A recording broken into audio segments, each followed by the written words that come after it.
পিএসএলে প্রত্যাবর্তনের ম্যাচে ব্যর্থ সাকিব, আশায় বুক বেঁধেছে লাহোর ভক্তরা। পাকিস্তান সুপার লিগে পিএসএল পেশোয়ার জালমির বিপক্ষে মাঠে নেমে প্রত্যাশিত পারফরম্যান্স দেখাতে পারেননি সাকিব আল হাসান। লাহোর কালান্দার্সের হয়ে দীর্ঘ 6 মাস পর প্রতিযোগিতামূলক ক্রিকেটে ফেরেন এই বাংলাদেশি অলরাউন্ডার। তবে প্রত্যাবর্তনের ম্যাচটি ব্যক্তিগতভাবে তার জন্য হতাশারই ছিল। ব্যাট হাতে নামার পর প্রথম বলেই উইকেট হারান সাকিব। এরপর বল হাতে 2 ওভারে 18 রান খরচ করলেও উইকেটের দেখা মেলেনি তার। ফলে ম্যাচে উল্লেখযোগ্য কোনো অবদান রাখতে পারেননি তিনি।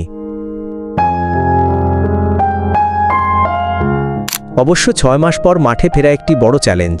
তাই এমন শুরু সাকিবের জন্য সময়সাপেক্ষ হলেও ভক্ত সমর্থকরা আশাবাদী তিনি দ্রুতই ছন্দে ফিরবেন। লাহোর কালান্দার্স ইতোমধ্যেই প্লে অফে জায়গা করে নিয়েছে। ফলে পরবর্তী ম্যাচগুলোতে সাকিবকে আরও সুযোগ পেতে দেখা যাবে। আমাদের প্রত্যাশা প্লে অফেই অগ্নিজরা ব্যাটিং ও বোলিংয়ে ফিরবেন বিশ্বসেরা অলরাউন্ডার খ্যাত এই ক্রিকেটার।